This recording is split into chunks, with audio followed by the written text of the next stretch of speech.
Hello, namaskar to everybody. Justice delayed is justice denied.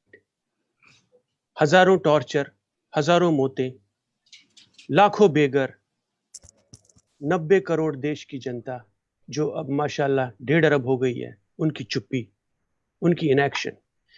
ये है summary हमारे 5 लाख कश्मीरी पंडितों की दर्द की दास्तां। काश देश ये शेर कभी ना भूलता। लगेगी आग तो आएंगे कई घर जद में, लगेगी आग तो आएंगे कई घर जद में, यहां पर सिर्फ हमारा मकान थोड़ी है। जी हां, ये आग, आतंक और दहशत की आग जो 31 साल पहले कश्मीर में लग चुकी है, ये आग अब केरला, वेस्ट बंगाल के अलावा देश में हजारों पॉकेट बना चुकी है और जो देश के लिए नई और बहुत बड़ी चुनौती है। हमारे दर्द की दास्तां हम हर वर्ष बलिदान दिवस पर 14 सितंबर को आपस में मिलकर ऑब्जर्व करते हैं। कोविड के होते हुए हम एक छत के नीचे 2 आंसू बहा के एक दूसरे को कंधा देते, वो न कर पाए। लेकिन आज हम फिर हिम्मत और जुर्रत से अपनी दर्द की दास्तां फिर जालिम दुनिया के सामने रखेंगे, उनका ज़मीर झंझोड़ने की कोशिश करेंगे। वो जालिम दुनिया जिसने हमारे दर्द को अभी तक, जेनोसाइड को अभी तक रिकॉग्नाइज नहीं किया। लेकिन एक व्यक्ति है जिसको मैं दीवाना भी कह सकता हूं, उसने हमारे दर्द को रिकॉग्नाइज किया और जम्मू कश्मीर और भारत के कई शहरों में वो हमसे पर्सनली आके मिला। उसने हमारे दर्द को, उसके अलावा विश्व के कई देशों में गए वो, जैसे यूएसए और यूरोप और ईस्ट एशिया, और हमारी दास्तां, हमारी दर्द की दास्तां कैमरे में कैद कर ली। हम उनसे आज ये भी पूछेंगे कि डी गैंग या अंडरवर्ल्ड से फाइनेंस लेके आप दर्जनों फिल्मों में एक और फिल्म बना लेते जो टेररिज्म को ग्लोरीफाई कर लेते। क्या रखा हमारे दर्द की आंसुओं में जो आप उनको कैद करना चाहते हैं और फिल्म बनाना चाहते हैं? जी हां, मैं बात कर रहा हूं writer, thinker and film maker Shri Vivek Ranjan Agnihotri ji की, जो पिछले करीब 2 साल से इस प्रोजेक्ट में लगे हुए हैं और हमारे आंसुओं को कैमरे में कैद करके वो क्या चाहते हैं, ये उनका देशभक्ति का जुनून एक तरफ और हमारा आंसुओं को रिकॉग्नाइज करने दूसरी तरफ, ये हम उनसे खुद जानने की कोशिश करेंगे। मैं थैंक यू करता हूं विवेक जी को और अब मैं उनको रिक्वेस्ट करता हूं कि वो बलिदान दिवस के इस मौके पे अपने 5 शब्द रखें और उस फिल्म के बारे में भी थोड़ा बहुत बताएं। Thank you Vivek ji. Thank you Ajay ji, thank you Neeraja ji, thank you everybody, thank you global Kashmiri Pandit diaspora. You people have done an amazing job in keeping the discussion around the genocide of Kashmiri Pandits in 1990 and thereof. I am nobody. I am really humbled that you invite me to speak on this. This Martyrs' Day to me means many things. I would like to talk in 3 parts. First, I want to tell you where I was and where I am today. Then I would like to tell you where I want to go from here. And third is how all of us can make one journey together so that we can really repent for, or we can pay back for every drop of blood that has flown in the valley of Kashmir by Islamic terrorism. Though I was very politically and socially aware, and every forum I say this, still I had no idea, absolutely no idea about the intensity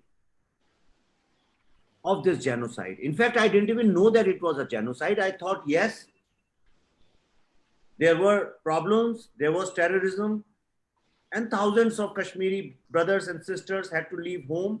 I had empathy for them like anybody else. But I was totally oblivious or unaware of the fact that for 30 years, nobody helped in building a narrative or creating an awareness about this gravest tragedy since the independence. It was 2.5 years back. I don't exactly remember. It was in Houston. I met Shri Surinder Kapoor ji. Oh, so sorry, Surinder Kaul ji. I'm sorry, maaf kariye. Shri Surinder Kaul ji. And he said, Vivek ji, why don't you make one documentary or some series on our problem? I said, but then how do you plan to do it? He said, we people will donate some money, make something, some documentary or something. I said, but Surinder ji, who watches these documentaries? You know, you will see it amongst yourself, nobody. He said, Vivek ji, if you don't make it, then nobody else will make it. And this is our only chance because our children now are turning teenagers. A new generation of Indians are turning voters. And they have no idea about what happened. The Holocaust, around the Holocaust, there has been an entire machinery and institutions, almost the entire entertainment industry, literature industry, media industry, political industry, all kinds of diplomatic industry went around talking about Holocaust. I said, okay, we'll see. When I was traveling back on the flight back to India, I kept thinking about it. And the words which haunted me, that Vivek ji, if you don't make it, who else will make it? It gave me two messages. Message number one, that in 30 years, nobody made an attempt to tell this story with utmost honesty and sincerity. He also told me, Surinder ji, that he has met lots of people who promise but then turn away and run away and don't do anything about it. So I started thinking about it and I did some research. What are the films, documentaries which are made on this issue?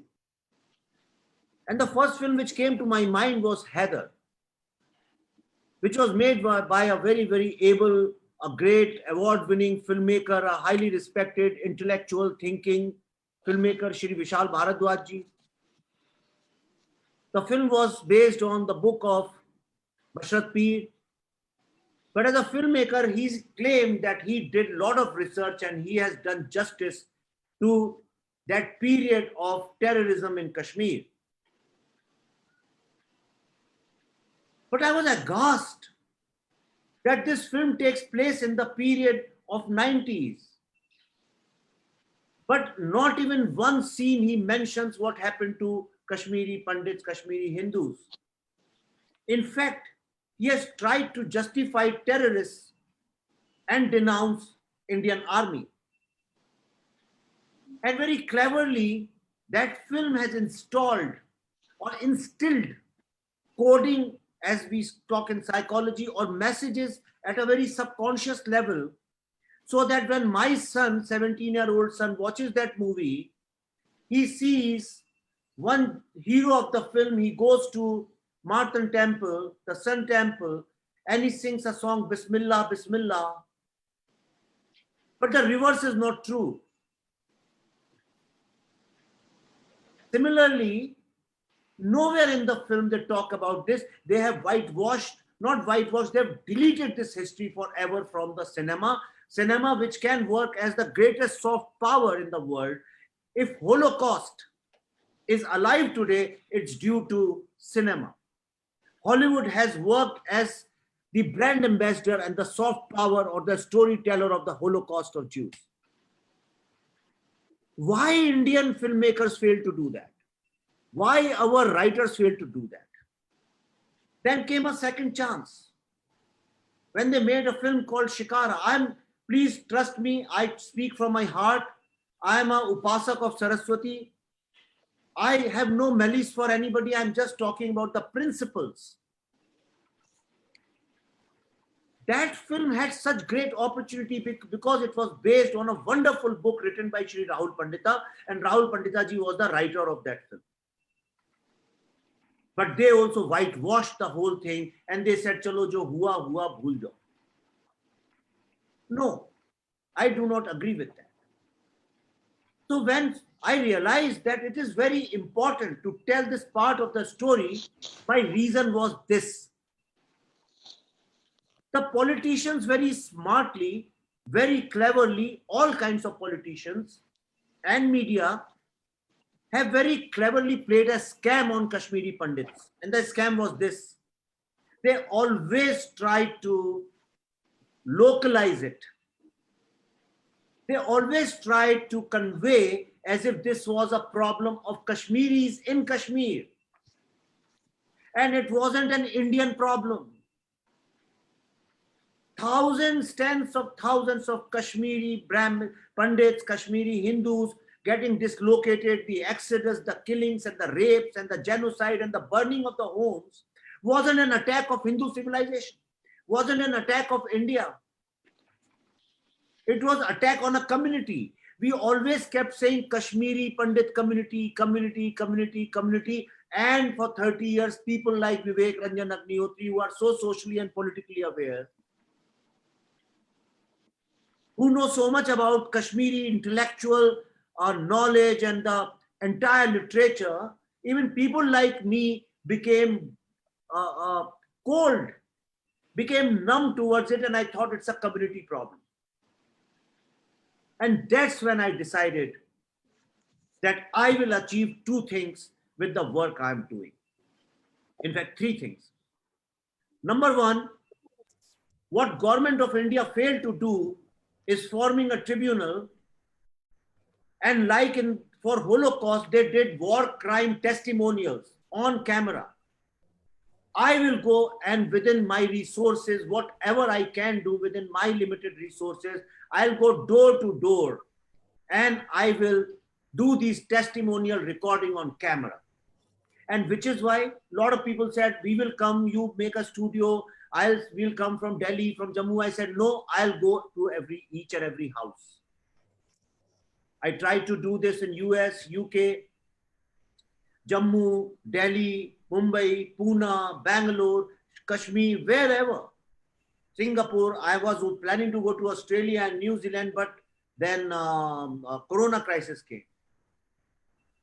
Second thing I said, I will ensure with my work that the entire world recognizes it as a genocide. Unless we recognize it as a genocide, the gravity and the intensity of Islamic terrorism to destroy Hindu civilization, because Kashmir is the Silicon Valley, is the temple, the mind, the forehead of Hindu civilization. You destroy Kashmir and you destroy Hindu civilization. The great art of musicology, philosophy, yoga, Ayurveda, the science of theater, Natya Shastra, surgery. Look at the beauty of medical science which evolved in Kashmir, in Kashmir Valley. While the modern medical science knows about human body by cutting dead bodies, it is based on dead bodies. Whatever knowledge the Western medical science has is by cutting dead bodies. In Kashmir, we understood human body, live body, alive body, not the dead body without cutting it. This is the difference. and which is why Kashmir was invaded by Islamists in the 13th, 14th century. Nobody loots and invades a poor village. Like my friend Rakesh Kaulji says, this was the Silicon Valley of the first millennium.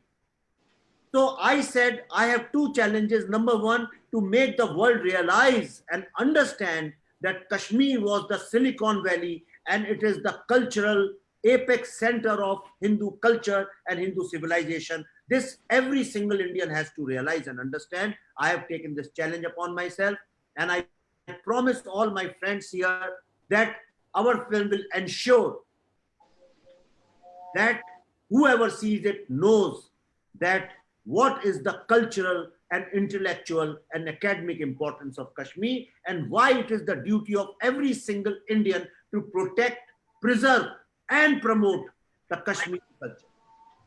Second, the world has to understand, like everybody knows about Nalanda, how Nalanda was burned for months and months and the Indian intellectual wealth was destroyed. They have to understand that how this genocide by Islamic terrorists, a cold-blooded, well-designed, strategic war against Indian civilization took place in Kashmir. And the third, how we whitewashed it, how we kept a hidden secret, how we left the responsibility of amplifying this tragedy to the world only to the community. It's like it happens in many places. I see in this corona crisis, some patients who are suffering from this, when they go to hospital, they are thrown out from this Maharashtra government's doctor, and they say, it's your problem, you deal with it, we don't care. This apathy, this indifference has made a deep impact on me. And when I met people, when I heard stories of somebody present here, Ajay ji knows how tears were rolling in my eyes, from my eyes and Pallavi's eyes and my crew. Neerja ji knows in her house how we have cried. We were not crying. We have heard millions of stories about murders and deaths and rapes and lootings. We were crying because of our own failure to know, to be aware of this. And I think it's a collective failure of every writer, painter, filmmaker, creative person who failed to tell this story to the world, because this is not a story of Kashmir alone. Today, all of us benefit from yoga, all of us benefit from Shaivism, all of us benefit from Natya Shastra, especially the film people and theatre people owe it to Natya Shastra, whatever we are today. To Abhinav Gupta, we owe it to him. We owe it to musicology, which was invented over there.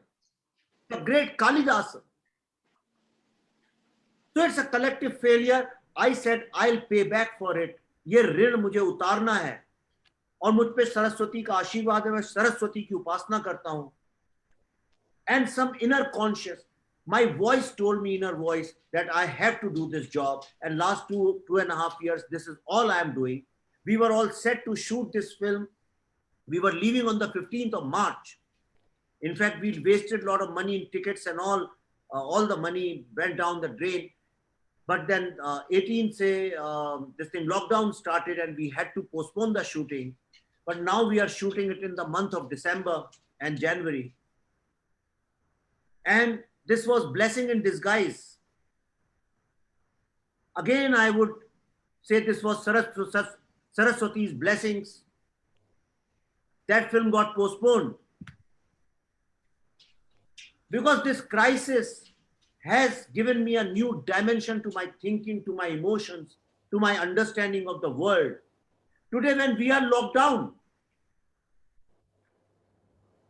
where you have nowhere to go and there is darkness all around and you don't know what the future holds, all your prospects are down. The entire film industry is shut and there is no earning of a 1 rupee for anyone. You don't even know if cinema halls will open, when will they open, what will happen. It gave me an emotional understanding to a certain degree of how you guys must have felt, or your parents must have felt, when they were thrown out and they were sitting in those tents of Jammu and there was darkness all around and they didn't know what lies ahead. If I had made this film, started this film on the 15th of March, as we had planned before Corona, I would have made an intellectual film because I had understood the problem intellectually, not actually. But now I felt it to a degree. The film which I'll make in December will be a film from the heart, not from the mind. And therefore I say it was a good thing. Whatever money got wasted was worth it. In the end, all I want to say is that on this Martyrs' Day, all of you should appeal to every single Indian that this is not a Kashmiri problem. This is a Hindu civilization's problem. This is the problem of every single Indian, of every single state. This is the problem of the new generation, all the millennials and Generation Z, boys and girls. Because what kind of world they are going to grow up in, or their children are going to grow up in, we cannot let it continue. 30 years have gone by. I don't want my children to say nobody cared. Therefore, one film is not enough. Hundreds of films are required. Hundreds of books are required so that 10 years later, the whole world recognizes that this was indeed a genocide, and this humanity learns a lesson that never ever we allow, be it Islamic terrorism or any kind of terrorism, to do this to any other human. This is our duty. For me, it's not a film. For me, it's a mission. As I have said it many times, I'm making a film. I'm making a web series based on all the interviews I've done. I'm writing a book. I give lots of lectures on Kashmiri issue, on the culture, greatness of Kashmiri culture. Whatever I keep learning, I share. I write about it. I do social media posts. I write articles on it. This has just begun. We will together take it to a logical end. That will be the biggest tribute and Shraddhanjali to Shri Tika Lal Tapluji and all the martyrs like Ajayji's family, all the martyrs, everybody who gave their lives. I think this will be our Shraddhanjali. In the end, I appeal to all the young boys and girls, especially of the global diaspora. Take an oath that till the time this world does not recognize it as a genocide of Islamic terrorism against the community, you will write one social media post every single night before you sleep, like people do prayer, or you do eat chocolate as a routine, or whatever you do. Write one post on the greatness of Kashmiri culture and civilization, whatever it is. If you know nothing, write about the rajma your mom made, write about your mother, write about your father, but write something greatness about Kashmiri culture and history, because in the modern digital world, algorithm is the new God. Fill this entire universe of internet with Kashmiri stories so that algorithm also decides to tell your story to the world. That will be the real victory. That will be the real narrative building in the modern world. I will do whatever I can. You also join me, make my mission stronger. On this note, thank you again. Thank you. Namaskar. Jai Hind. Thank you. Thank you so Thank you much. very much, Vivek ji, for giving us the wonderful suggestion. And as you said, there is always a blessing in disguise. So now I hand over to my colleague from New Jersey, United States, Nirja Sadhu, and she will have the privilege of introducing the rest of the panel. And Nirja ji is very active in GKPD from its inception, and she is very enthusiastic and social worker. Nirja ji, please, and you can speak your what you have to speak on this Balidan Divas also at the same time. Thank you. Ji, thank you so much, Ajit ji, and thank you, Vivek ji. I'll just start off with a little bit about the day-to-day. We are here today to commemorate Balidan Divas, which actually falls on September 14th. Mute. I'm not on mute. Am I on mute or am I audible? We are hearing you. We are hearing you. It's okay. Okay. All right. So let me start again. We are here today to commemorate Balidan Divas, which actually falls on September 14th. That's tomorrow. But today's webinar is one of the several events that we are hosting to pay homage to all those martyrs that were snatched from us due to terrorism. On behalf of the entire KP community and GKPD in particular, we offer homage to all of them and pray that their families find peace, also their loved ones. They find peace and closure soon. Shat Shat Naman to each one of them. This closure, however, cannot come without justice and the perpetrators being punished. Our lived experiences have been ignored for too long. Assassination of Sri Tikalal Tapluji on September 14th was the beginning of a planned and orchestrated mayhem by the militants to instill fear and drive our community out of Kashmir. As you all know, Tapluji was a very prominent Kashmiri Pandit leader. He was an advocate by profession. His assassination right outside his home in broad daylight, in presence of his friends and relatives, was a clear warning for all of us to either perish, jail, or flee. As they would say, reliv, galiv, ya tsaliv. The brutality continued. Several of our prominent Kashmiri Pandits were killed, which included Sarvanand Kaul Premiji, young and budding Sri Satish Tikkuji, Doordarshan Station Director Sri Lasakolji, Sri Maheshwar Bhattji, Trade Union Leader Sri H.N. Vanchuji, Ravi Panditaji, Girija Tikkuji, Sheila Kaulji. These are just a few names. Just a few names. Several hundreds of our community members were martyred. Several women were kidnapped. They were raped. They were brutally murdered.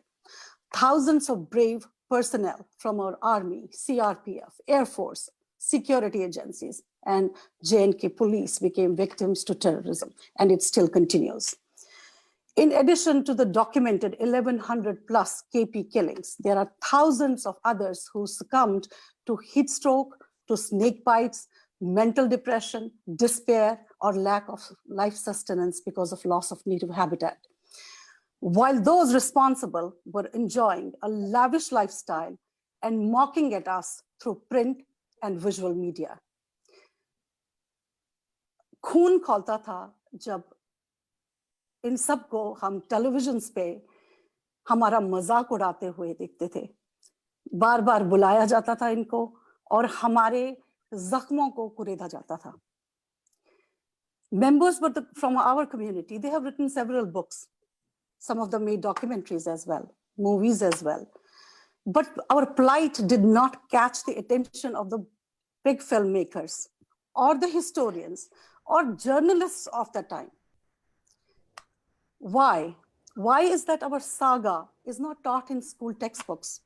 How is it that our personal and lived experiences do not appeal to the historians? Why is it that Babar and Aurangzeb and Khilji have appealed to the media or film establishments and not Kashmiri genocide? Our keynote speaker today, Agnihotri ji, who is so well known to all of us and who just spoke, he traveled to US, North America. He went to UK. He went to several places across India, made a personal connect with all of us, heard our stories firsthand.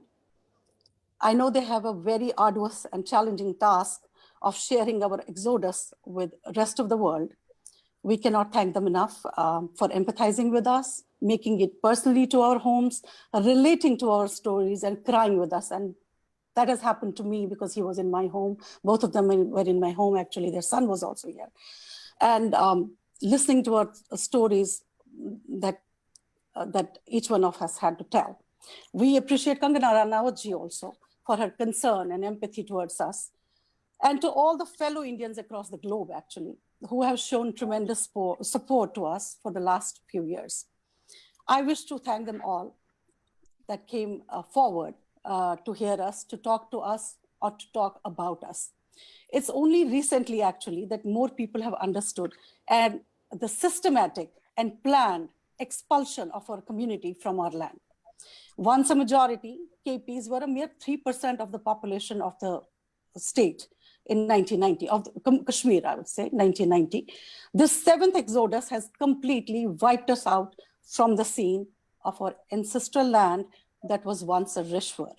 Only a couple of thousand people of our community live there now. What do we demand? And it's a demand.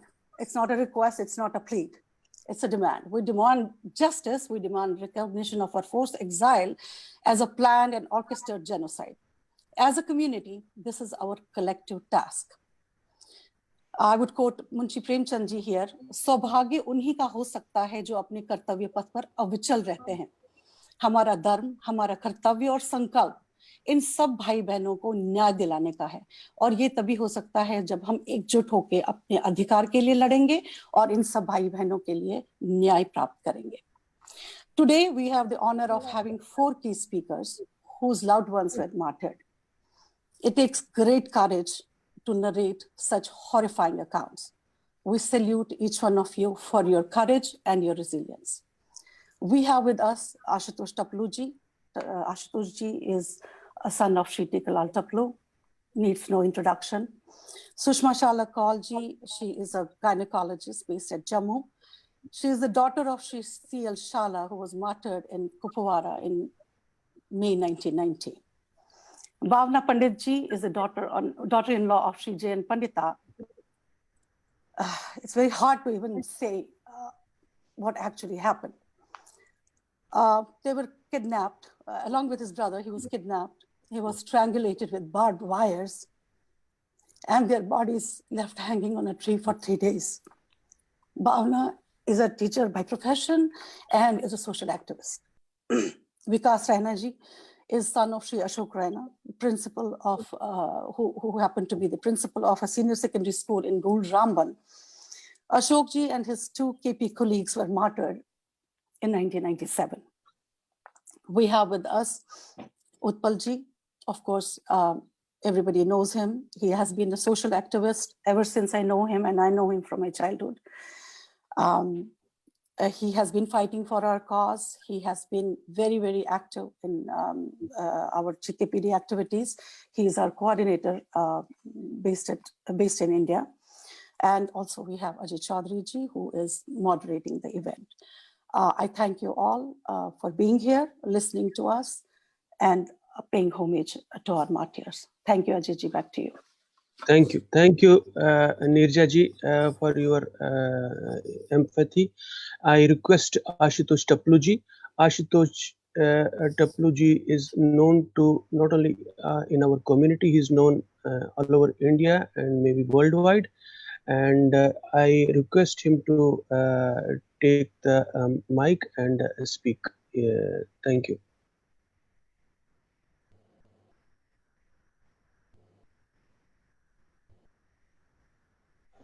Unmute कर दीजिए. Please unmute yourself. नमस्कार. जी जी जी नमस्कार. Global Kashmiri Pandit diaspora जिन्होंने मुझे आदेश दिया कि मैं आज शहीदी दिवस पर आप लोगों के सामने प्रस्तुत हूं और एक ऐसे सुपुत्र के बारे में बताऊं, पंडित टिकालाल टपलू जी के बारे में बताऊं कि 14 सितंबर को जब उनकी शहादत हुई थी. मेरे सामने बैठे हुए जो मेरे पैनलिस्ट हैं, भावना जी अपने आंसुओं को रोक के रखिए. अभी आंसू बहाने का समय नहीं है, लोगों के आंसू निकालने का समय है. मैं सुन रहा था विवेक अग्निहोत्री जी से को, उनपे कितना विश्वास किया जाए या उनकी जो बातें हैं उनको कितना हम मान दें, ये तो समय ही बताएगा जब हकीकत में वो फिल्म सामने आएगी। मेरे को लगता है विवेक जी यहाँ पे है नहीं, तो उनको मैं बताता, जिस बड़े डायरेक्टर, शिकारा के डायरेक्टर विनोद विद्युत चोपड़ा के बारे में वो बात कर रहे थे, जो उन्होंने एक फिल्म बनाई कश्मीर के ऊपर, जो हम कश्मीरी पंडितों के लिए एक पूरा दुखा था। जिस तरीके से उन लोगों ने इस्तेमाल किया हमारे समाज के लोगों को, जगती के लोगों को, कश्मीरी पंडितों के इमोशंस के साथ खेला, उसमें से 1% भी फिल्म में उन्होंने दिखाया नहीं। उनके साथ मेरा पर्सनल रिलेशन है, एक रिश्ता है। आप लोग शायद हैरान हो जाएंगे ये जानकर, विनोद विद्युत चोपड़ा जी टपलू खानदान के रिश्तेदार हैं।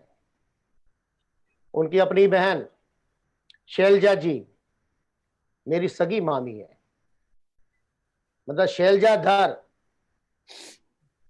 के रिश्ते में है पंडित टीकालाल टपलू जी, जीजा हैं उनके, जो विनोद विद्युत चोपड़ा के भाई बहन है। तो उनसे जब हम लोगों ने उम्मीदें नहीं रखी, तो समाज को क्या उम्मीदें रखनी चाहिए। अब मैं आता हूं आज के दिवस पे, मुझसे कहा गया है और मैं बहुत शुक्रगुजार हूं पूरे समाज का, ग्लोबल कश्मीरी पंडित डायस्पोरा का, जिन्होंने मैं आज मौका दिया कि ऐसे सपुत्र के बारे में, इस देश के ऐसे सपूत के बारे में बोलने के लिए, जो सौभाग्य से मेरे पिता भी थे, लेकिन मेरे वो गुरु थे।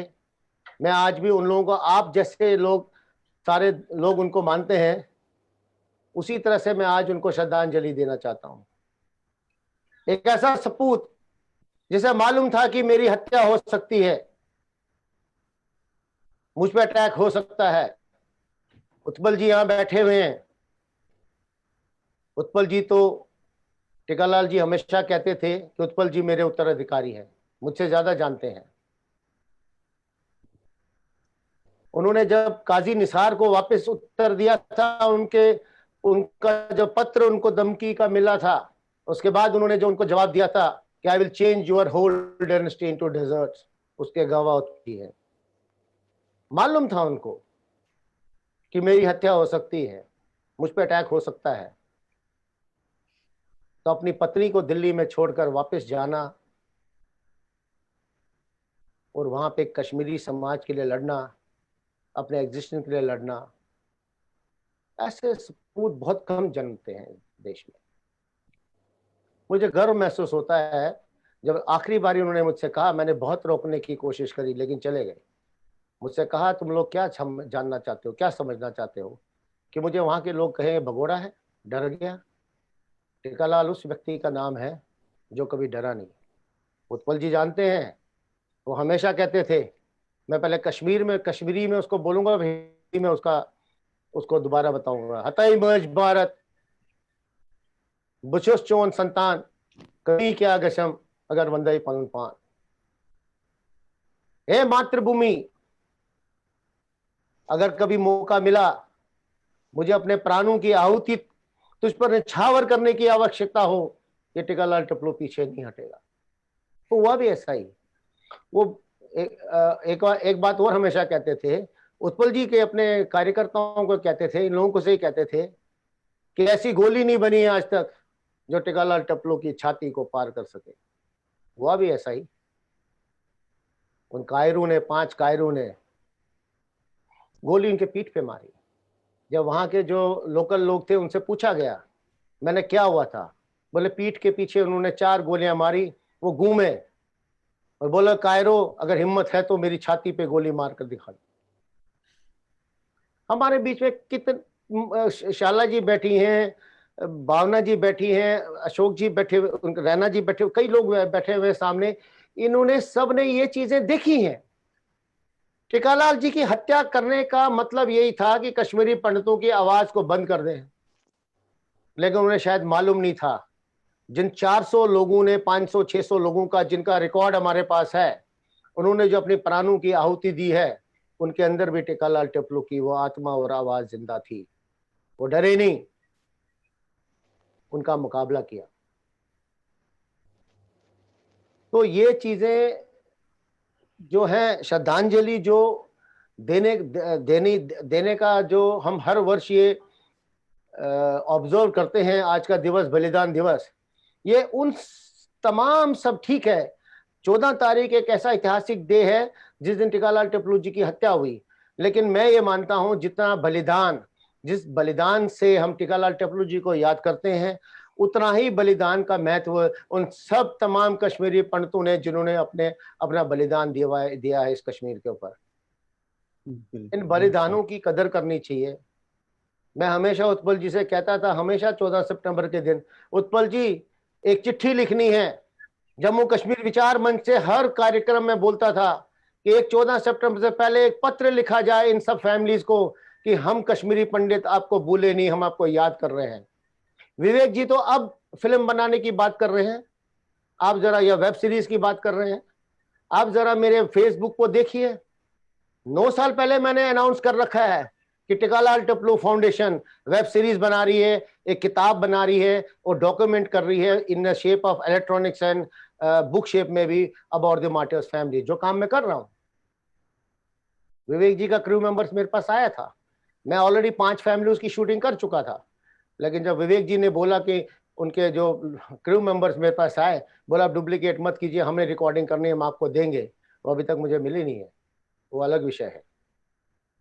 क्योंकि मेरे को 10 मिनट का समय दिया गया था और 10 मिनट लगभग हो रहे हैं मेरे। मैं बाकी पैनलिस्ट से भी सुनना चाहता हूं। मैं एक बार आप सबको बहुत बहुत धन्यवाद देता हूं और सत नमन है मेरे तमाम उस मार्टियर्स फैमिलीज को। हम उनको याद करते रहेंगे और उनका बलिदान जो है हमेशा हमारे साथ रहेगा। एक मैसेज भी मैं देना चाहता हूं माता शिरोमणि सरला टिपलू की ओर से। उन्होंने भी आप सबके परिवार वालों को अब बताया गया कि वो आपके साथ हैं और हमेशा आपके बलिदान को याद रखती हैं। उम्र बढ़ गई है, नहीं तो वो खुद आती आज आप लोगों से बात करने के लिए, तो वे ठीक भी नहीं है, पर किसी न किसी दिन उनको मैं जरूर लाऊंगा आपके सामने। सत नमन मेरे सारे परिवार लोगों को। Thank you, Ashutoshi, for your heart-rending stories, which is normally known to everybody.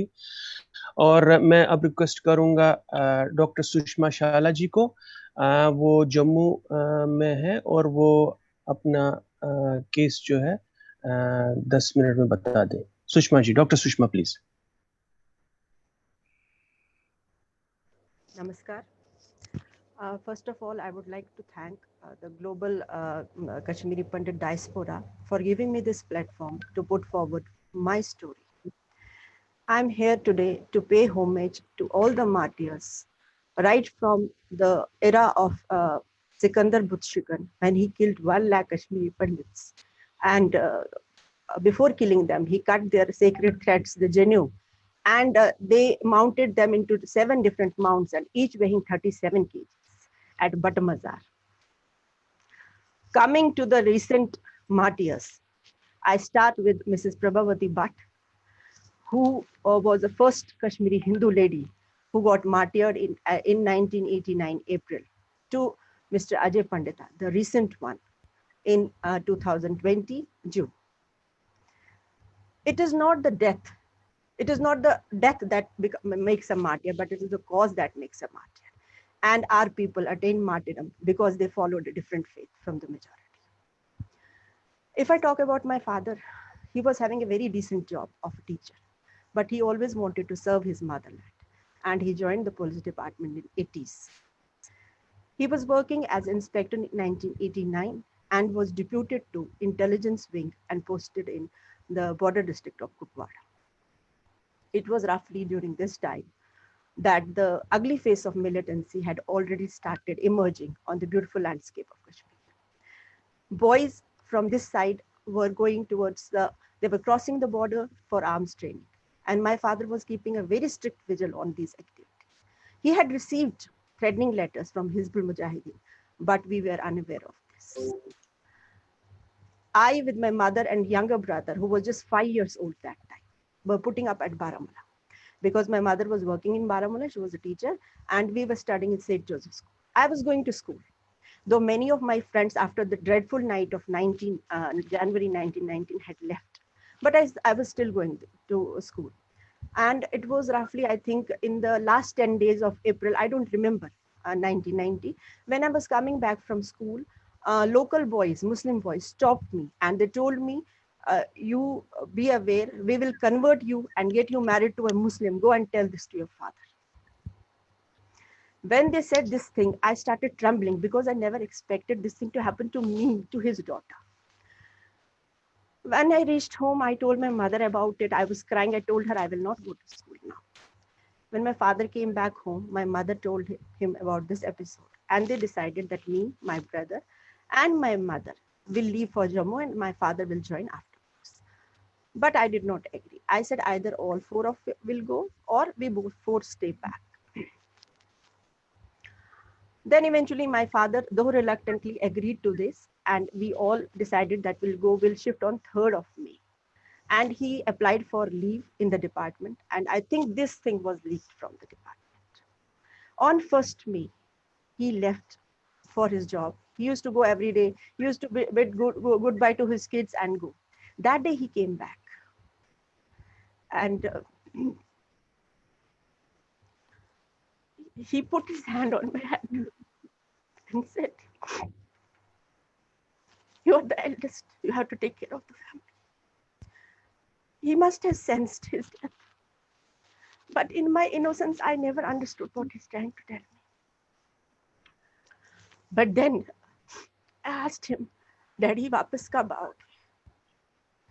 And he said, "जाना अपने हाथ में है, वापस आना अपने हाथ में नहीं." And these were the last words he ever spoke to me. These words haunt me till now. He didn't come on 1st. And my maternal uncle was putting up with us. When he didn't come up to 6:30 in the evening, my mother told him to go and see what has happened. Go to the police station and see what has happened. The SHO of the local police station, he was living in the same vicinity as us and he was very well known to us. My mamu went there and asked him कि ऐसा ऐसा हुआ है. He said कि I will inquire and let you people know. At 8:30 in the night, he came to our home. And he said कि he's in the meeting, so don't worry, he will come tomorrow. That was the first betrayal, because he was already dead by that time. Second, we kept waiting. At around afternoon, 2 police constables came to our home. They talked to my uncle because he was the only male member there. And they took him along with. And my mamu came very late. And there was something written on his face which I could not read. And he told me that your father will come tomorrow. So again, that night, I slept. Next day morning at around 5, I got up by some noise. I heard some noise. I went outside. I saw my mamu and my Fufaji, who was working with Jammu Kashmir Armed Police, sitting in the park. And they both were talking. They called me and they informed me that my father is already dead. This thing took time to steep in. I saw my mother, she was crying. I turned towards her, hugged her, and I cried. Third afternoon, they got his body. And when they got the body, I just removed the cloth. His head was bandaged. Teeth were not there. His nails were not there. His bones were broken. Third, he was cremated. And look at the confidence of these terrorists. Third, we had security at our home. Still, they threw a letter inside, warning us that we'll kill the family and take the daughter. On third, in spite of security. Fifth, we left that place, never to return. Years passed by. I did not talk about this episode. It gives me pain. It's the ulcer. It's not healing. It gives me immense pain talking. But afterwards, I wanted to know what had happened, because all the people who had witnessed this episode, they had turned deaf, dumb, and blind. Nobody was willing to tell me. Then I talked to people who were ready to talk. What had happened? That first, there was some problem in his official vehicle. So he boarded the bus because we had to leave on third. He had gone to deposit his service revolver and give his charge.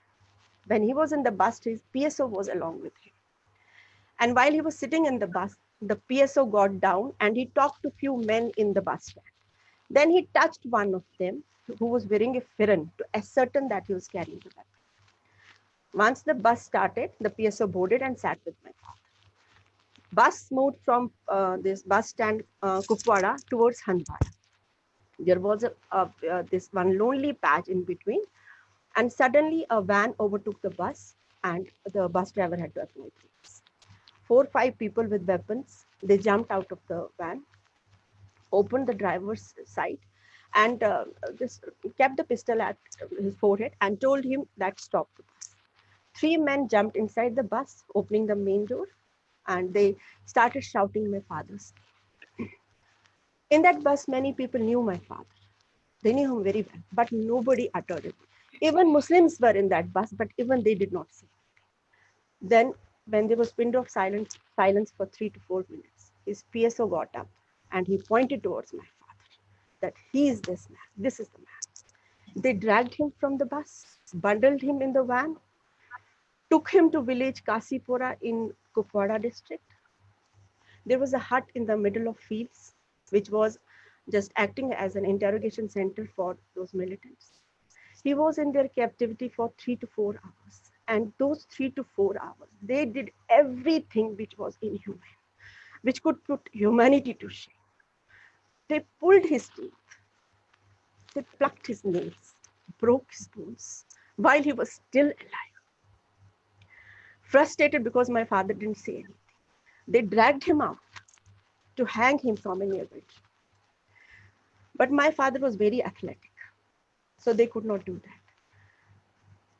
But what is more painful to me is that people from the surrounding villages assembled there to watch his torture and killing. And they were cheering for these terrorists because they wanted to see how a kafir is killed, how a Kashmiri Hindu is killed. So eventually, the terrorists shot him dead in the head, in the temporal area. They threw the body there, and second morning, the body was discovered. But as usual, the Muslims, and was taken to police station Kupwara. But nobody identified him. He was lying there unidentified. Then a Kashmiri Hindu constable who had worked under him, he came to the police station and saw my father's body. He informed, he identified, and a message was dropped to our place. And my mama went to identify the body. Nothing has moved in this case. Not even a single baby step has taken place. Why? Because he was killed in Kashmir. No witnesses come forward. Nothing. We don't know whether his killers are alive, they are dead, they were convicted, they were let off. We have no idea. Just one FIR number has been verbally passed to us. We don't know even that if it is a real, it is the real true FIR. That is 1391990. This is the identity of my father. Identity of a person who died for his nation. I today am asking one question to India, to all the Hindus of India. What wrong did my father do? He was serving his country, and this is what he got in return. Just one FIR number that is registered at his name. बिल्कुल बिल्कुल बिल्कुल doctor साहब, ये सवाल हमें पूछना है. Just I will not go beyond my limit, but I just want 3 demands, which we should now, after 30 years at least, we should come forward with these demands. Number first is, our genocide should be taken as a religious status. It should be accepted as a religious status. Number 2, our martyrs died for the nation. They were killed for the nation. They should be given the stature of national martyrs. And please, if anybody can help us out, please get NIA to at least probe our killings and deaths and this torture which has happened to us. Thank you so much. Thank you, Dr. Sushma. It takes a lot of courage to explain the personal sufferings. Thank you very much. And now I request Bhavna Pantaji, and I request her to explain the things briefly in 8 to 10 minutes. Bhavna ji, please. Namaskar to all my dear community members. No media, no news. No press can cover the loss. No compensation, no award. No cash can bring back our own from the ash. No condolence, no candles, no prayers can ease the pain we bear. Today, we are here to pay homage to our martyrs who were brutally killed in Kashmir. We'll again recall the brutal killings by radicalized Islamic terrorists. It was a genocide of Kashmiri Pandits in the valley. But these stories act as a fuel to our already burning wounds. Our pain and agony is still fresh. Our wounds are still bleeding. We will not get any relief from the pain till the justice is done with our martyrs. We have suffered and we continue to suffer. We want justice for all the killings of Kashmiri Pandits. We want the killers to be hanged as they are roaming free from last 31 years, as if they have killed ants, as if no human rights law was violated. My thoughts and prayers are with all the families who have lost their loved ones during the mayhem in Kashmir Valley. On 14th September, we are reminded of the happenings of 1989-90, which led to our forced exodus from the valley, the land of our birth, our motherland. 14th September 1989 was the day which changed everything for Kashmiri Pandits living in the valley. It started with the killing of a tall leader, Pandit Tikalalji, and thereafter killing a lot of Kashmiri Pandits. It became clear to us after this day that radical Islamic jihadis have decided to throw us out from the valley. Their vicious jihadi sermons, interspersed with blood-freezing slogans, threatening the already scared Pandits with dire consequences. And it became routine thereafter. The slogans which still haunt us and make us shiver. Kashmiri Hindus saw the true face of intolerant and radical Islam. And most of the Kashmiri Muslims behaved as if they don't know who the Kashmiri Pandits were. Innocent Kashmiri Pandits were massacred, women raped, houses looted, property destroyed and damaged during the mayhem. We remember the massacre that took place in Kashmir Valley, like Vandhama, Nandi Bagh, Chhattisgarhpura, Sangrampura, and many more.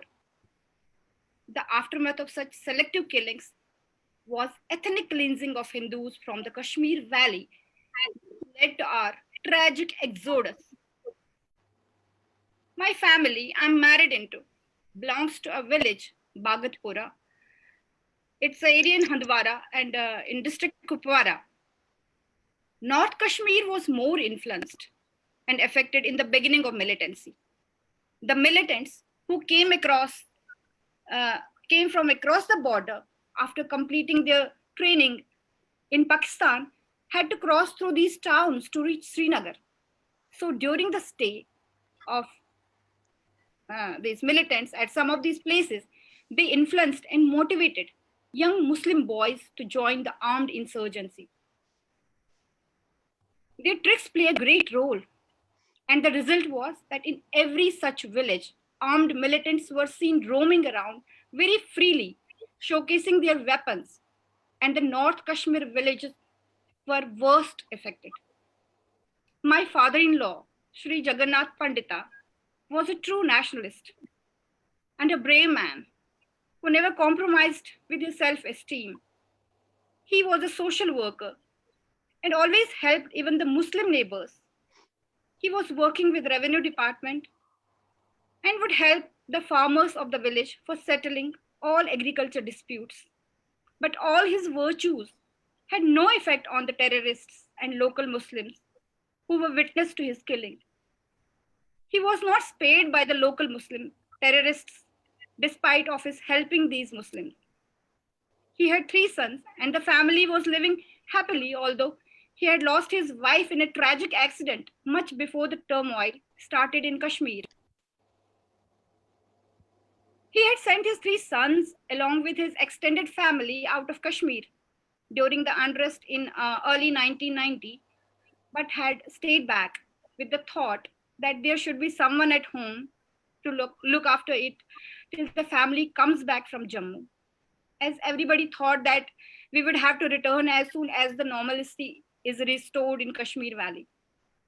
No one knew that it must be the last goodbye to our motherland for people who have left for heaven in these 31 years. And that was a generation who never wanted to leave Kashmir, the land where they have spent their childhood, their youth, their happy days, and their heydays also. In the evening of 6th October 1990, my father-in-law and his relative, Sri Zindalal Pandita, who too had sent his family to Jammu and was staying with my father-in-law, were having dinner.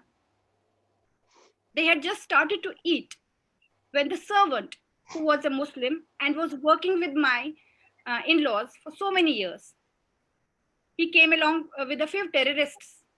The terrorists, with the help of the servant, kidnapped my father-in-law along with the relative. They both were taken to the thick grooves of the orchard, which actually belonged to my father-in-law. They were tortured for the whole night and then strangulated with barbed wires, which we used for fencing the orchard. The dead bodies were hanged from the tree with a note that whosoever touch these bodies will be treated in the same manner. My husband and his two brothers were that time staying in Udhampur, and they got to hear this news on radio in the evening of 7th September. Till then, they were unaware of the happenings, as they were too young to do anything. An uncle of my husband, who was working in police department and was posted in Srinagar, went there for the cremation of my father-in-law and the other relative after 3 days. Till then, the bodies remained untouched, hanging on a tree.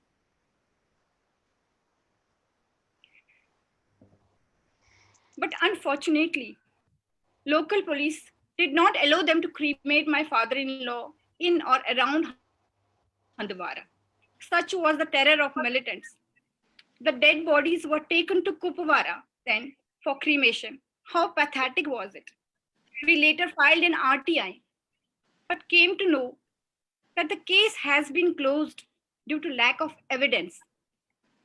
The whole village was witness to it, yet not a single evidence.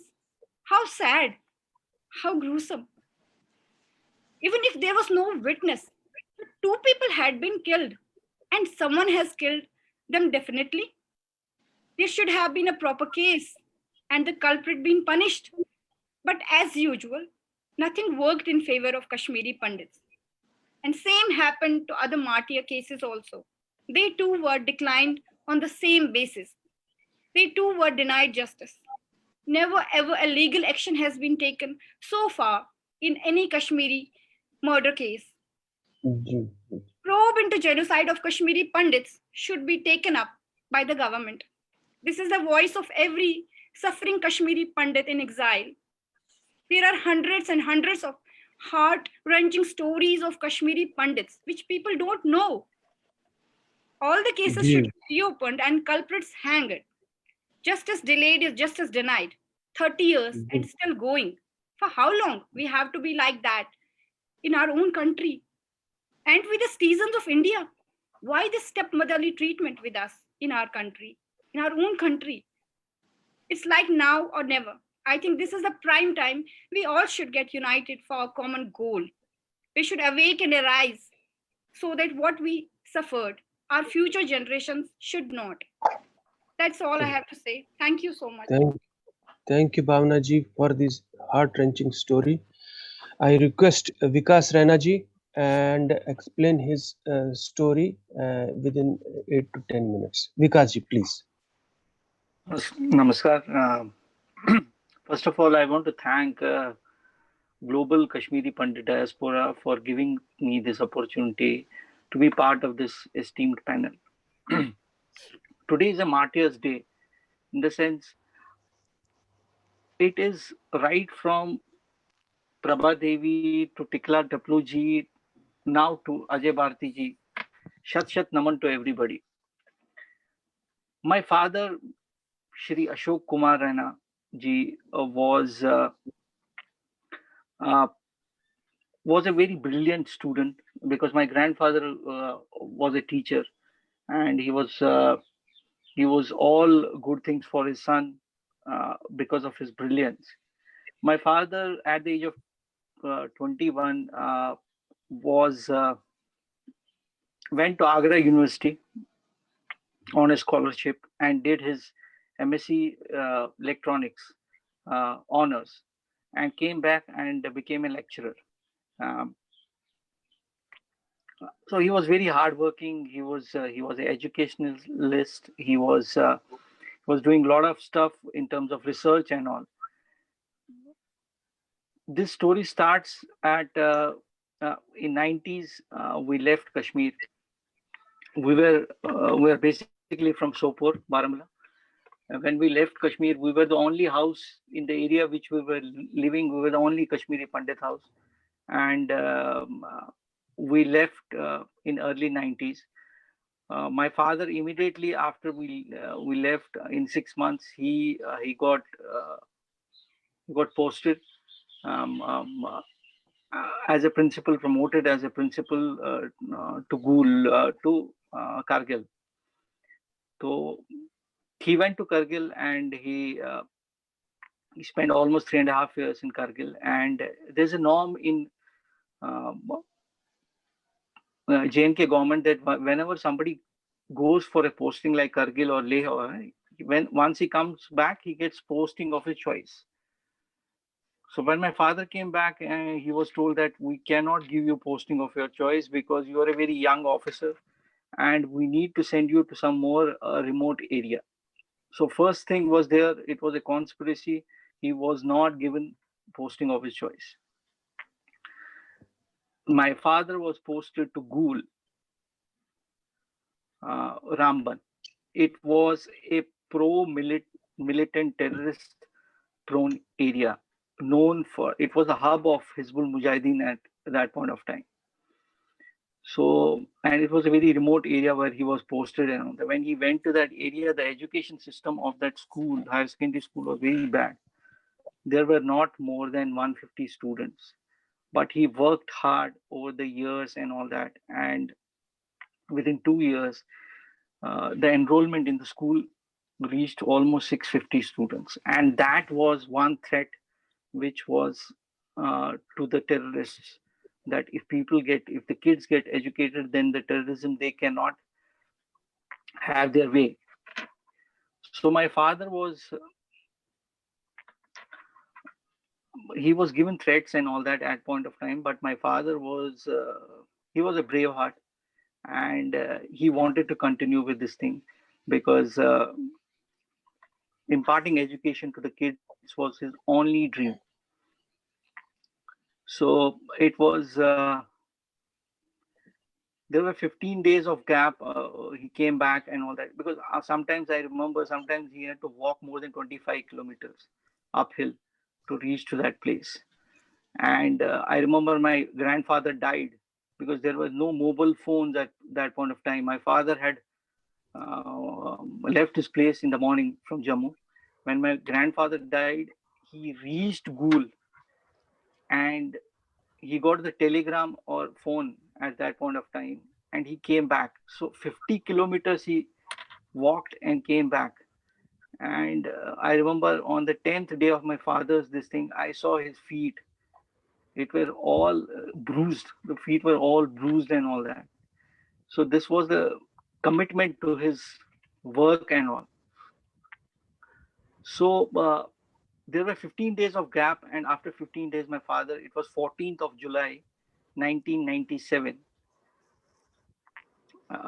Before that, in April, my father came back. He had already spent 3 years in Gul. And now when he came back, he was posted to Gandhinagar higher secondary. But when he came back to get his orders, his order, my mom recalls this thing. She was with her. She was sitting outside the room. His order was teared in front of him and said that we cannot give you this posting right now. Because my father was very young, he could have retired at very high post in education department. So it was teared in front of in front of him, and he was told that you cannot be given posting of your choice. You have to spend one more year in Ghoul. And it was April 1997. Okay. So my father was very, I remember the face of my father. He was very disturbed at that point of time. And he came back and all. And in June, they had holidays and all the 15 days holidays. And once he came back, at that point of time, he was very much disturbed. I don't know, maybe the threats and all that, but he was not telling anybody all these things. After 15 days, he had to go back. On 14th, he left for Ghoul, along with his two colleagues, Ravinder Kabuji and Sushil Bhattji. My father was 43 at that point of time, 46 at that point of time, sorry. And Ravinder Kabuji was 33 and Sushil Bhattji was 29. Okay, they traveled in the bus and all that. It was all planned. Everything was planned at that point of time. And 15th at 6:30, hardly 5 to 10 kilometers from Ghoul, their bus was stopped. There were terrorists in army uniform, and bus was stopped. And one of the person came up and said कि कश्मीरी कौन कौन है, कश्मीरी हिंदू कौन कौन है, यहाँ पे Hindus कौन कौन है. So there were Muslims, there were Hindus.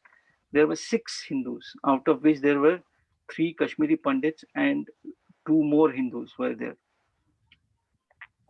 And they were told, because my father was known to everybody because he had done a lot of work in school and all that.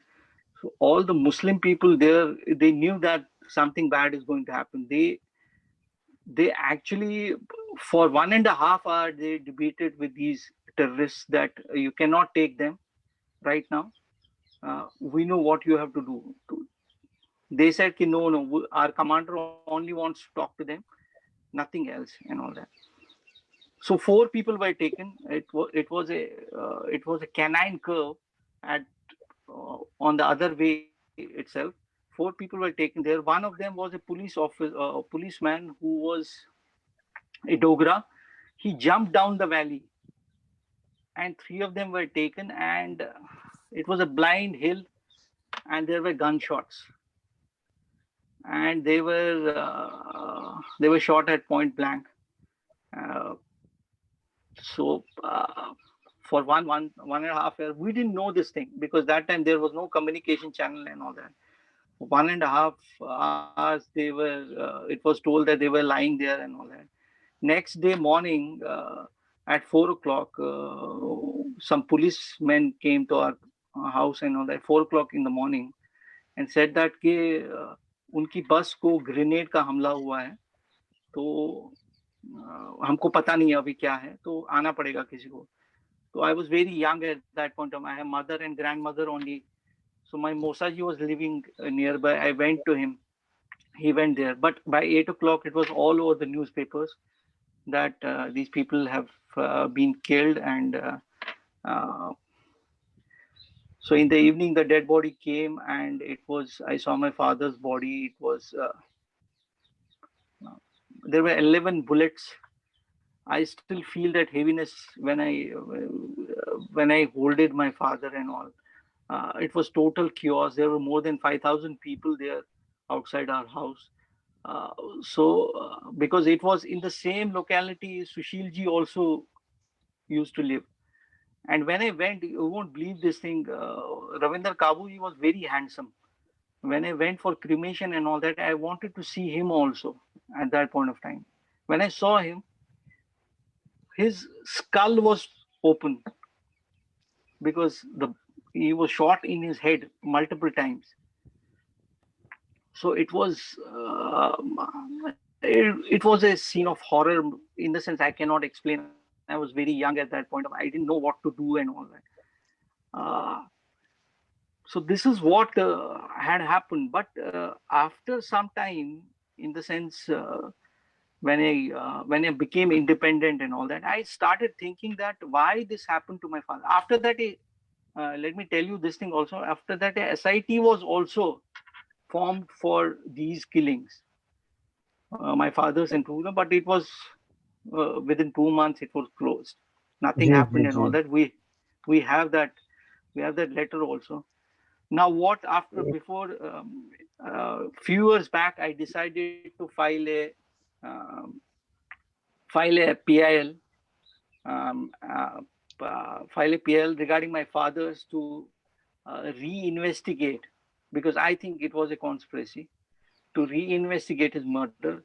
And during the course of time, I came to know about a lot of things, and we discovered a lot of documentation, by virtue of which 1.5 years back, I filed a independent PIL uh, on inducting Farooq Ahmad Dar, Bitta Karate, for his 22 killings which he has confessed. So the case is both the cases are in High Court, Jammu, and I thank my lawyer who has helped me a lot, and Pratibha Kohlji, she helped me a lot in getting that lawyer, and she has been a guiding light for this thing. So my thing is that our only redemption is that if we get legal justice. There's no other way, because legal justice is very important for us. These people should be punished. बिल्कुल बिल्कुल SIT and Vikas ji all that, yeah, that we have to fight collectively for all those things. we will SI, we will yeah, pursue the we will and I pursue thank the matter also together. Global Diaspora for taking this initiative of combined PILs and all that, which they have started. जी They have started doing RTIs. So that is the way stamp forward, of Anmara. That is, stamp of treachery and betrayal on every case. Thank you, yes, Vikas ji. yes. Thank you, Thank you, Vikas Mara. ji. Thank you. Namaskar. Thank you. Thank So you. now I come to my case. My father was working in Buyan Cement factory on 8th August 1990. He was manager there, and probably I think he was the only Hindu Kashmiri Pandit there. And my brother was a newly commissioned army officer. He was captain at that time, and probably other Muslim staff people were knowing that his son is in army. So on 8th August, I was myself in Gwalior pursuing my academics and work also, and I hear on Radio Kashmir that Mr. D.N. Chaudhary, manager VN Cement factory, has been kidnapped. In the evening, I listened and I immediately jumped and ran to Delhi. And next morning, I was in Srinagar at my place, and I was welcomed by my wailing mother and sister, surrounded by a handful of neighbors and relatives in Indiranagar Broadway. And for 2 days, we were waiting and hoping that my father will be let off. And in the meantime, there was news: Hizbul Mujahideen is involved, this and that. But third day, we were handed over the body of my father, and as soon as we were informed by the police also that please avoid looking at the body, and my elders informed me, I was young that time, that better not to see the body. And there were horrible torture marks. It is difficult to explain the level of butchery, the torture they had done to my father. And then we in few days we left Srinagar and came to Jammu. So I want to touch now the reasons. I want to take few minutes on the reasons what has happened in Kashmir. It is a process. It was started by Sheikh Abdullah. Sheikh Abdullah is the snake, and he was the person who was against KPs, Kashmiri Hindus. He has declared it in Atishe Chinar. He has declared it in on various forums that he does not like KPs. He started the process immediately after partition. After in 1948, he started with land to tiller. Initially, 186 canals, that is 22 acres, were allotted only to KPs who were the landlords that time, and rest was given to the tillers, local Muslim tillers, landless laborers.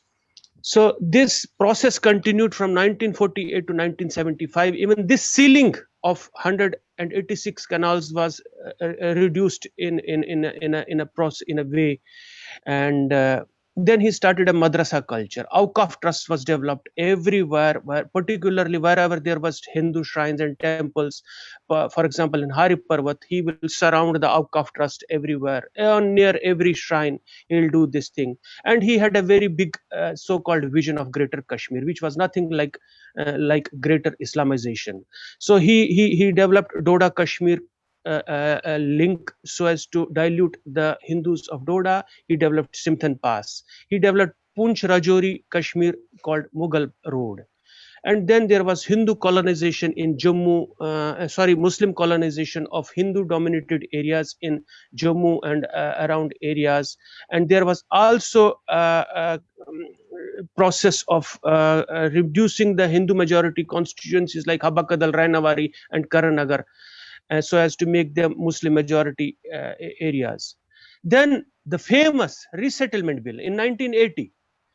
This is unbelievable. The according to resettlement bill, the Muslims of POK were supposed to be given the citizenship of Kashmir, that is India. And this was, would you believe it, this was approved by Congress in the state legislature as well. And BK Nehru, for some reason, his conscience arise, he stopped it, that time governor. Otherwise, this bill would have been a blunder. And then the famous conversion, renaming the 2,500 villages in Kashmir and renaming them Islamic villages. Like Hari Parbat was Kohimaran, Shankaracharya Sulaiman Teng, Braire Angan was Sheikhupura, hardly any sheikh was living there. Chandrapit was Kate Darwaza. So this is the Islamization process which was started by Sheikh Abdullah, and it was followed by Mufti Muhammad Sayyid, Gul Shah, and later on by Umar Abdullah and Mehbooba Mufti as well. Farooq was also party to it to some extent.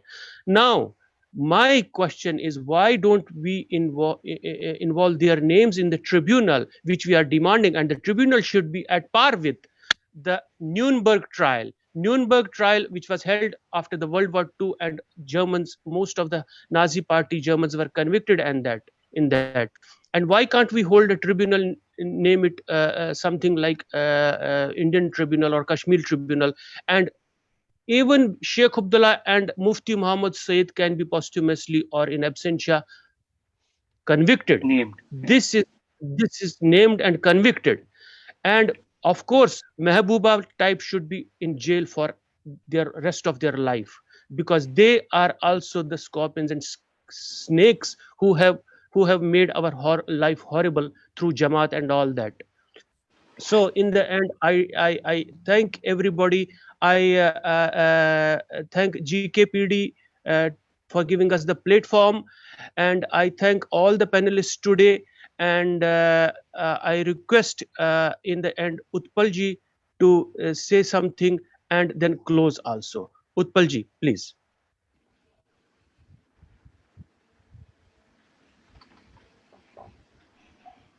Hello हाँ नमस्कार महाराज Namaskar. Namaskar. You are audible. शहीदों की चिताओं पर हर बरस लगेंगे मेले शहीदों की चिताओं पर हर बरस लगेंगे मेले वतन पे मरने वालों का तो बाकी निशान यही रहता है आज मैं उन सबके साथ मैंने काम किया है जो आज हमारे बीच में नहीं है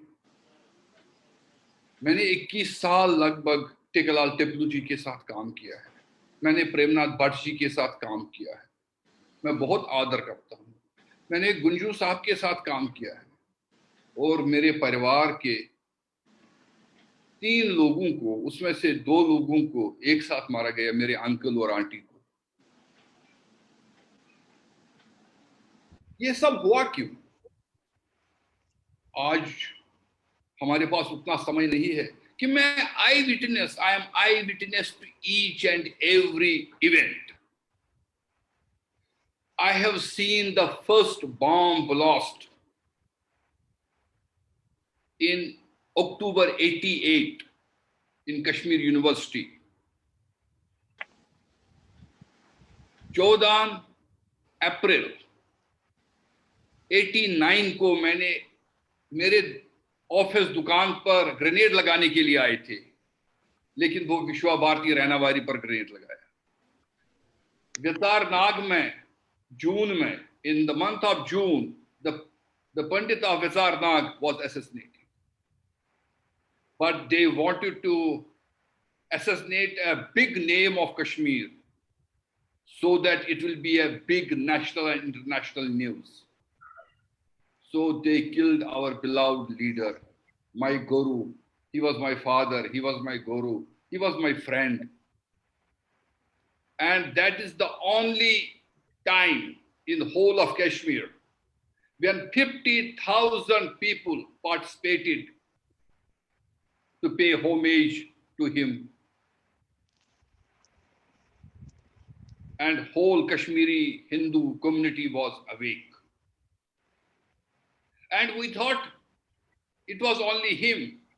And I tell you, next day, it was JKLF, they announced that we killed Tikalal Tuplu because he was saying that Kashmir is the integral part of India. We were killed in Kashmir because we were Hindus and they wanted to create Islamic State in Kashmir. They are separatists, they are jihadis, and so they killed us because we are Indians, they killed us because we are Hindus. But they don't know that we are victims of generational genocide.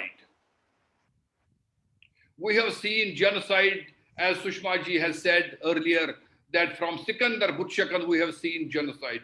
I'm a student of history. I have published a book called Converted Kashmir, how all these, our generations were forcibly converted. I give you one example. In near Hari Parvat and in Ranavari, there's a place, we call it Puj Mahal, Butcher's Mohalla. But it was the most respected area of whole of Kashmir. It was called Puj. All these people were Puj, respected, they were highly educated. But in medieval times, they were forced to become butchers. They were forcibly converted. Nobody accepted Islam in Kashmir because they were impressed with this religion. But each and every person was converted showing sword or dagger. But they don't know. We have fought them at each level. It's not time today. Bahristani Shahi, we are thankful to Kashinath Ji Pandita. We have Tahqaqul Ahbab, we have Bahristani Shahi, where we know how Kashmiri Pandits in medieval times also fought with them. And then I keep this book in my heart. Can you see it? Guru Tegh Bahadur. Guru Tegh Bahadur gave his life. तेरा वैभव, ये भारत माता का वैभव रखने के लिए, हिंदू धर्म का वैभव रखने के लिए हम रहे ना रहे. और मैं उन आतंकवादियों और जिहादियों, I want to tell them that we are not going only to expose you. We will make it sure that you are punished. And we will expose you in US, we will expose you in medieval country, in Middle East, we will expose you in Africa because we are educated. We know how to deal with you. And so your days are numbered. And your days are numbered. So with this, I thank each of us Ash ji, I am so thankful to you for your time. Vikas ji, Sushma ji, Ajay ji, Bhavna ji, Nirja ji, or global Kashmiri Pandit diaspora will be voice of Kashmiri Pandits and voice of India, voice of Hindus, voice of Kashmir all over. और अब कर चले जान वतन साथियों, अब तुम्हारे हवाले वतन साथियों, ये हमारे हवाले है और हमने इसको जीत की ओर लेना. We will never forget, we will never forgive, and we are going to win. Namaskar. Thank you, Utpal ji, and we thank Ash ji, Ash Raina from Brisbane, Australia, for giving us technical support and all along being with us. Thank you, Ash ji, and thank you everybody again. Namaskar, Sarni.